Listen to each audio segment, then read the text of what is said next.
Jenard would want to have Diamond and Shanti by his side as he rose to the top if he could truly have everything his way, but he is astute enough to see that will never be possible. Shanti and Diamond would never take a backseat to one another. Jenard will ultimately run out of time, so he's playing both sides for as long as he can get away with it. Before this hour, if I had to guess, I would have guessed that if he had to choose now, he would go with Diamond. However, I wouldn't be too confident in that choice given the way he went on a campaign to get Manny fresh back in with Shanti. Jenard must be thinking that he always knows where he stands, at least with Shanti. However, we are all aware that if it meant getting a seat at the head of the table, Shanti would sell him down the river in an instant. She could tell that Jenard was already withholding information from her, and she wasn't incorrect to think that she needed at least a backup plan, which is why she was moving things along this hour. She could tell that Jenard was already withholding information from her, and she wasn't incorrect to think that she needed at least a backup plan, which is why she was moving things along this hour. Her objective has always been to meet Che because she believes that spending time with him will help her get someplace, and if she succeeds in doing so, connecting with Manny fresh and gaining more ground in the city will help her build her resume. We saw a taste of that during Power Book for 4 Season 3 Episode 2, when Diamond vouched for Jenard during the coalition meeting, even though Tommy was against it, but not much since then. Jenard's working Diamond like crazy, but of course, he doesn't know that, so I could see Diamond trying to include Jenard more and getting him in with Che because he thinks he's doing the right thing. And if that did happen, the really intriguing thing would be what Jenard did in that scenario, and what that would further do to the tenuous partnership between him and Shanti when she realizes he's got a leg up on her. I'd like to see that kind of tasty stuff happen. With her getting Claudia out and things with Tseng beginning to go apart, the Stacy stuff has finally been entertaining, which is another reason why I'm growing captivated by it. It's clear that someone has been working against her the entire time now that we know he's the mole. However, given that lawyers in this reality are infamously bad at their professions, you can't blame me for being skeptical that there was something malicious going on. Bobby could be the only person in the earth who genuinely likes Stacy, which makes her rather humorous. And he's throwing away that whole marriage to climb the political ranks, and in many ways, she's got the same aspirations as the people she's looking to bring down. She wants power and respect, by any means necessary, and doesn't that sound familiar? Claudia talking herself out of jail was unsurprising, but setting herself up as bait for Tommy sounds like one of the dumber ideas I've heard in a minute, at least since last week. Considering he was put on the spot in more ways than one during a 5-minute span, Diamond proved that he sure can lie with the best of them.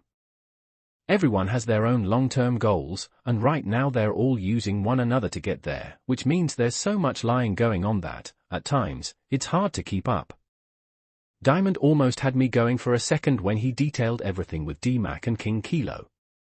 He was so convincing, I had to stop for a minute and think about everything that's happened so far in Power Book for 4 Season 3 and remember that Diamond was always the one spearheading dmac's demise. Now, he obviously couldn't and wouldn't tell Tommy that, but as he told Tommy about how he was trying to protect dmac the whole time, I kept thinking there was no way Tommy was buying everything he was saying without pushing back. Tommy has proven himself to be too damn smart over the years to trust people blindly. Hell, you even see that at one point later in the hour when he deduces that Elise is trying to play him within minutes.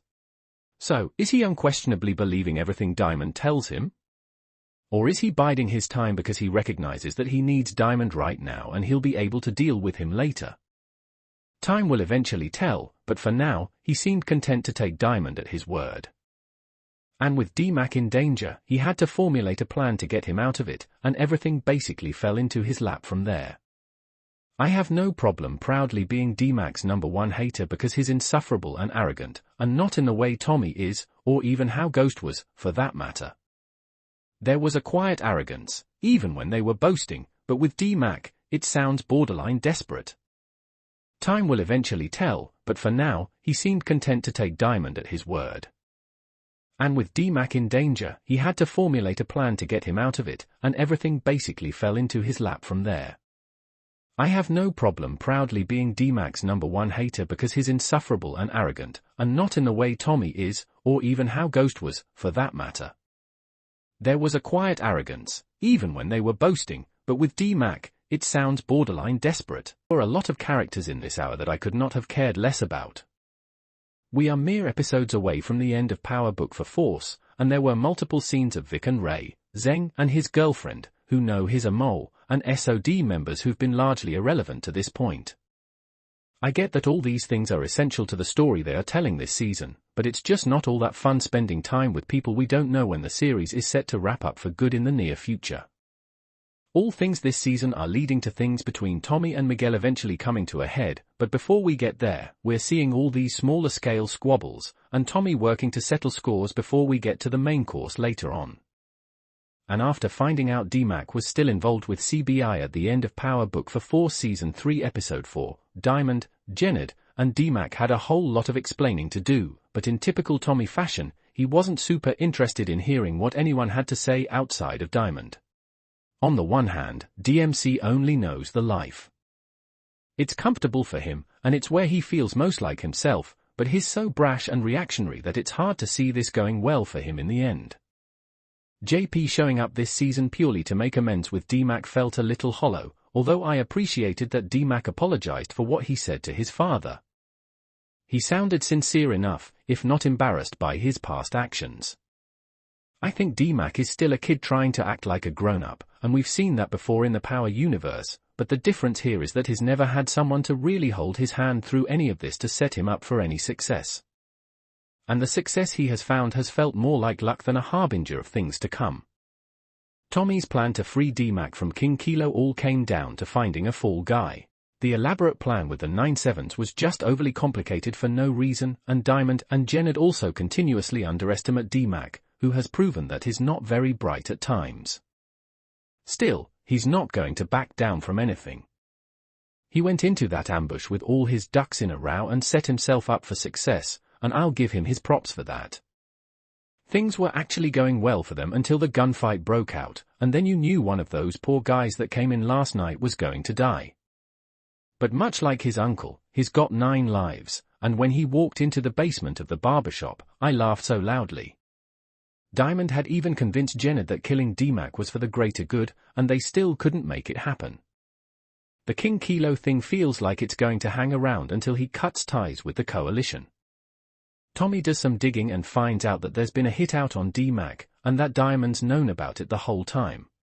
It's just stupid decision after stupid decision so far this season, and while it's entertaining, some of the things these people are doing doesn't quite make sense to me.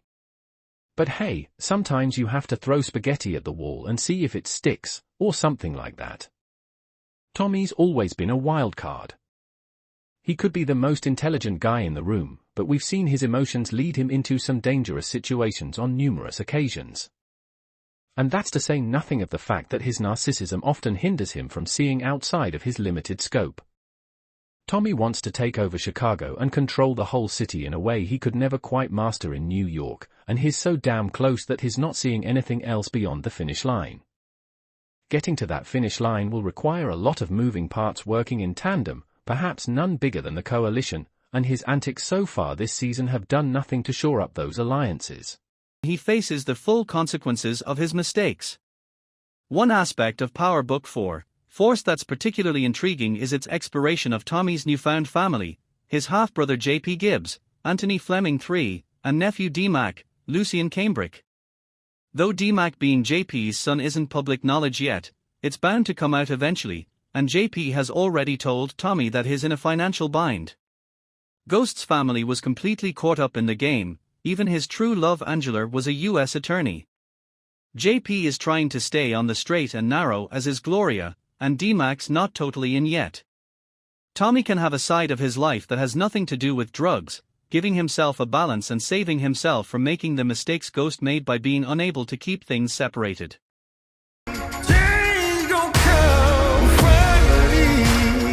Starz has released a new trailer for Power Book 2, Ghost Season 4 Part 2 alongside some first-look photos that tease a final showdown. The newly released trailer sets the stakes high for emotional final episodes, emphasizing that no one is safe. Part 2 of the final season will premiere on Starz at 8 p.m. in the US on Friday, September 6th. Episodes will be available to stream on the Starz app from midnight. In the first half of Power Book 2, Ghost Season 4, unanswered high-stakes questions were uncovered and Tarek learned he is the father of Diana's baby.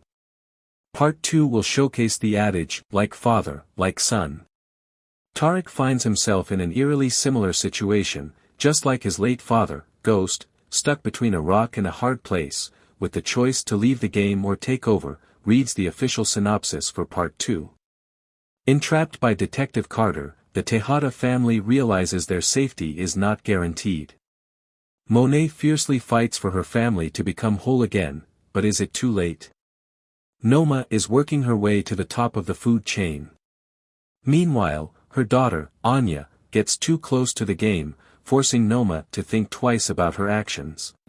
Dark clouds forming in the heavens over me, but I say hallelujah anyway. As they held their guns up towards each other, Monet told Tarek that she knew they both had a lot of reasons to want to take each other out, but she had a better idea. She proposed that if he give her kids a pass, she'll give him one too. Monet explained that all she cared about at the moment was making sure her family was safe, especially her grandbaby. Tarek, who is obviously still shell-shocked by the news, lowers his gun before leaving the house. That episode ends with Tarek pulling up to the party/concert Braden put together for No Lie. When they finally catch up, Braden breaks down all the logistics of how their business will run and Tarek is very impressed. When Braden is done, he asks Tarek how things went with the Tejadas.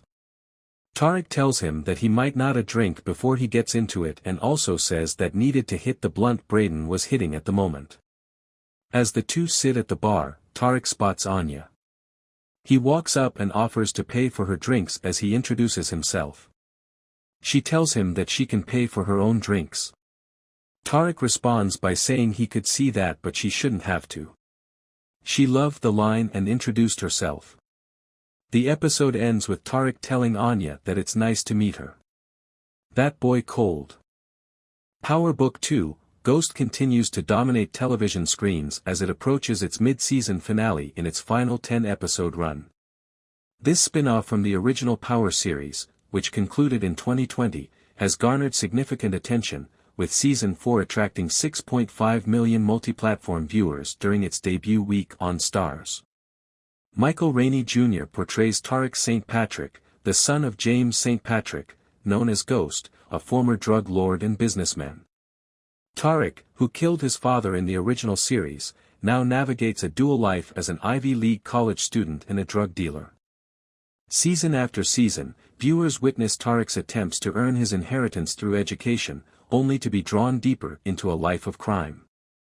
He embodies the legacy of Ghost, version 2.0, as per the report by Radio Times.